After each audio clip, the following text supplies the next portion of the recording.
Okay okay. மகிழ்ச்சியாக தூத்துக்குடிக்கு செல்கிறேன்.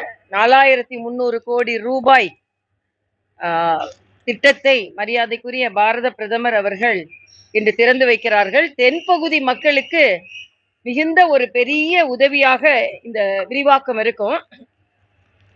மரியாதைக்குரிய பாரத பிரதமர் கங்கை கொண்ட சோழபுரத்திற்கு வருகிறார். 1000 ஆண்டுகளுக்கு முன்னாலேயே கங்கை நீர் இங்கே கொண்டு வரப்பட்டது. கங்கைக்கும் காவிரிக்கும் மிகப்பெரிய இணைப்பு இருந்தது என்பதை ராஜேந்திர சோழன் அன்று உறுதிப்படுத்தினார். இன்று அதை மரியாதைக்குரிய பாரத பிரதமர் உறுதிப்படுத்துகிறார். இதுதான் நம்ம நாட்டின் மாண்பு, ஆன்மா. காவிரியும் கங்கையும் இணைந்திருக்க வேண்டும். வேற்றுமையில் ஒற்றுமை தான் நமது நாட்டின் மிகப்பெரிய ஒரு தகுதி, பெருமை. ஆனால் சில நேரங்களில் பிரிவினையை பேசியே தமிழகத்தில் அந்த தேச ஒற்றுமைக்கு மிகப்பெரிய பாதகம் ஏற்படும் அளவிற்கு பல குரல்கள் எழுகிறது. இது வன்மையாக கண்டிக்கத்தக்கது. பெரிய புராணம் தான் இனிமேல் அதிகமாக பேசப்பட வேண்டும். பெரியார் புராணம் பேசப்படக்கூடாது. ஏனென்றால் 1000 ஆண்டுகளுக்கு முன்னால் நீர் மேலாண்மை இருந்திருக்கிறது, விவசாயம் இருந்திருக்கிறது. நம் சோழ மன்னர்கள் ஆன்மீகத்தோடு சேர்ந்து தமிழை வளர்த்தார்கள். அதனால்தான் காவி தமிழ் தான் அதிகமாக வளர்க்கப்பட்டது என்று நான் சொன்னேன். அது இன்று நிரூபிக்கப்பட்டு கொண்டிருக்கிறது. இன்னைக்கு அண்ணன் முதலமைச்சர் அவர்கள் சோழ கங்கம் அந்த ஏரிக்கு 12 கோடி ரூபாய் ஒதுக்கி இருக்கிறார்கள். இப்போ அந்த கவனமே மரியாதைக்குரிய பாரத பிரதமர் வருகிறார் என்பதற்கு பின்புதான் கங்கை கொண்ட சோழபுரத்திற்கே தமிழக முதலமைச்சரின் கவனமே வந்திருக்கிறது என்பதுதான் ஆச்சரியமான ஒன்று. ஆக தமிழகத்தை பற்றி தமிழக முதலமைச்சர் சிந்திப்பதை விட மரியாதைக்குரிய பாரத பிரதமர் அதிகம் சிந்திக்கிறார் என்பதற்கு இந்த பயணமே ஒரு உதாரணம். நான் கேட்கிறேன், வீடு வீடா செல்லுங்க, வீட்டுக்கு போய் பாஜக செய்ததை சொல்லுங்க அப்படின்னு சொல்றாங்க. இன்னையிலிருந்து 4300 கோடி ரூபாய் மரியாதைக்குரிய பாரத பிரதமர் தமிழகத்திற்கு மிகப்பெரிய திட்டங்களை கொண்டு வந்திருக்கிறார் என்பதையும் உங்களுடன் ஸ்டாலின் என்று வீடு வீடாக செல்லுகின்ற திராவிட முன்னேற்ற கழகத்தை சார்ந்தவர்கள் சொல்லணும். ஏனென்றால் ஏதோ துரோகம் விளைவித்து விட்டார்கள், அதனால் அதை போய் சொல்லுங்கள். சொல்லும் போது நல்லது செய்யும் போது சொல்லுதானே செய்யணும். இன்னைக்கு பாராளுமன்றத்துல இன்னைக்கு டயாலிசிஸ் 38 மாவட்ட தலைநகர மருத்துவமனைகளில் 1,46,000 டயாலிசிஸ் தம்பி 1,46,000 டயாலிசிஸ் மத்திய அரசின் உதவியினால் செய்யப்பட்டிருக்கிறது என்பதும் 1600 கோடி தமிழகத்தில் உள்ள மருத்துவ திட்டங்களுக்கு ஒதுக்கப்பட்டிருக்கிறது என்றும் செய்தி. ஆக அதையும் போய் வீடு வீடா சொல்லுங்க. ஆக ஏதோ ஒண்ணு கொடுக்கல வீடு வீடா போய் சொல்ல போறேன் என்று சொல்லிக் கொண்டிருக்கும் போதே மத்திய அரசிடம் இருந்து இது இப்ப வந்ததுதான். இதற்கு முன்னால் எவ்வளவோ 10 லட்சம் கோடி உதவிகள் வந்துவிட்டது. அண்ணன் ஸ்டாலின் பூரண உடல்நலத்தோடு திரும்ப வேண்டும் என்று நான் இறைவனை பிரார்த்திக்கிறேன்.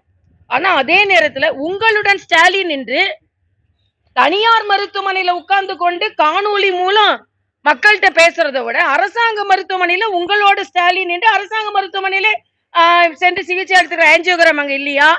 ஏன் இந்த கேள்வியை கேட்கிறேன் என்றால், இது எனக்கு எந்த பாராபட்சமும் இல்லை. நான் டாக்டர் தான். ஆனா அரசாங்க மருத்துவமனையில் வருபவர்களுக்கும் தனியார் மருத்துவமனைக்கு வருபவர்களுக்கும் அதே மாதிரி சிகிச்சை இருக்க வேண்டும் என்பதுதான் ஒரு அரசாங்கத்தின் நோக்கம். அப்ப அமைச்சர்கள் ஒரு ராஜேந்திர பாலாஜியோட செந்தில் பாலாஜியோட தம்பி வெளியூருக்கு போறாராம், வெளிநாட்டுக்கு போறாராம். செந்தில் பாலாஜி தம்பிக்கு இங்கே சிகிச்சைகளில அவருக்கு நம்பிக்கை இல்லை. அப்ப யாருமே அரசாங்க மருத்துவமனைக்கு போக மாட்டோம், நாங்க வெளிநாடு போவோம், இல்லைன்னா வேற மருத்துவமனைக்கு போவோம்னா மரியாதைக்குரிய பாரத பிரதமர் அரசாங்க மருத்துவமனைக்கு தான் சென்று தடுப்பூசி போட்டுக் கொண்டார்கள். ஆனா இங்க முதலமைச்சர் அவர்கள் தனியார் மருத்துவமனைக்கு தான் சென்று ஊசி போட்டுக் கொண்டார்கள். ஆக மக்களுக்கு கொடுப்பதைத்தானே நாம் எடுத்துக்கொள்ள வேண்டும். இது நீங்க மக்களோடு மக்களா இருக்கிற நீங்க சொல்றதுனால இந்த கருத்தை சொல்றேன், இல்லைன்னா இந்த கருத்தை சொல்ல எனக்கு விருப்பம் இல்லை. சிகிச்சை பற்றியோ உடல்நலம் பற்றியோ நான் பேச விருப்பப்படல. ஆனா உங்களுடன் ஸ்டாலின் என்று சொல்லும் பொழுது மக்களுக்கு எல்லாம் கொடுத்துட்டேன் என்பது மக்களுக்கும் அதே போன்ற சிகிச்சை கிடைத்திருக்க வேண்டும் என்பதை ஆதங்கத்தை மக்களுக்காக நான் இங்கே பதிவு செய்கிறேன்.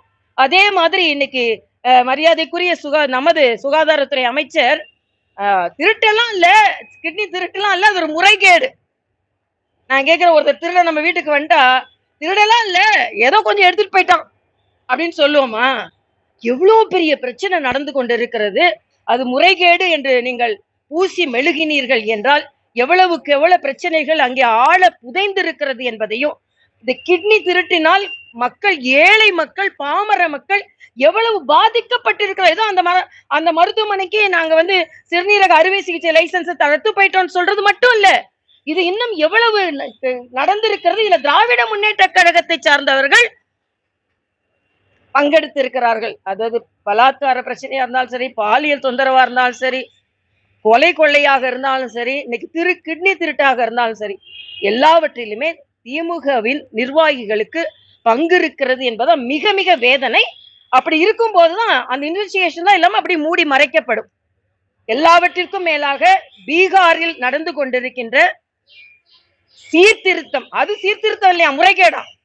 அதாவது இங்க கிட்னி திருட்டு கிடையாது, அது முறைகேடா.